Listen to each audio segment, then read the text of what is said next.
ഇന്ന് നമ്മൾ വെക്കാൻ പോകുന്ന ചെമ്മീൻ മുളക് കറിയാണ്. അങ്ങനെ കുറച്ച് ഉലുവയൊക്കെ ഇട്ടു. എണ്ണ ഒഴിച്ച സമയത്ത് കുറച്ച് വെള്ളം ഉണ്ടായിരുന്നു കേട്ടോ, അതാ ഒന്ന് എണ്ണ തെറിച്ചത്.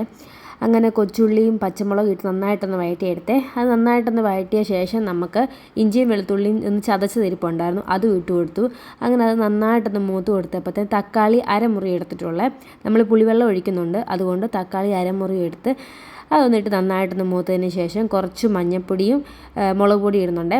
മസാലയുടെ പച്ചമണം മാറാനായിട്ട് നമ്മൾ നന്നായിട്ട് ഇളക്കി കൊടുക്കുന്നുണ്ട്. അതിൻ്റെ പച്ചമണം ഒന്ന് മാറുമ്പോൾ നമുക്ക് പുളിവെള്ളം ഒഴിക്കാം കേട്ടോ. പിഴുപുളിയാണ്.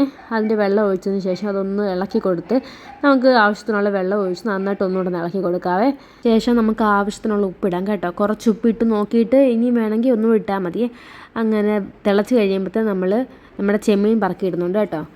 അങ്ങനെ ചെമ്മീനൊക്കെ പറക്കിയിട്ട് ഒന്നുകൂടെ ഇളക്കി കൊടുത്ത് നമുക്ക് അടച്ച് വെക്കാം. അങ്ങനെ ഒന്ന് നല്ല തിളച്ച് വരുമ്പോഴത്തെ നമ്മുടെ ചാറൊക്കെ ഇവിടെ പറ്റി 2 കറിവേപ്പിലയുടെ തണ്ടിടുന്നുണ്ട്. അതിൻ്റെ ഇടയ്ക്ക് കറിവേപ്പില ഇട്ടായിരുന്നു, പക്ഷെ അത് കാണിച്ചില്ല കേട്ടോ.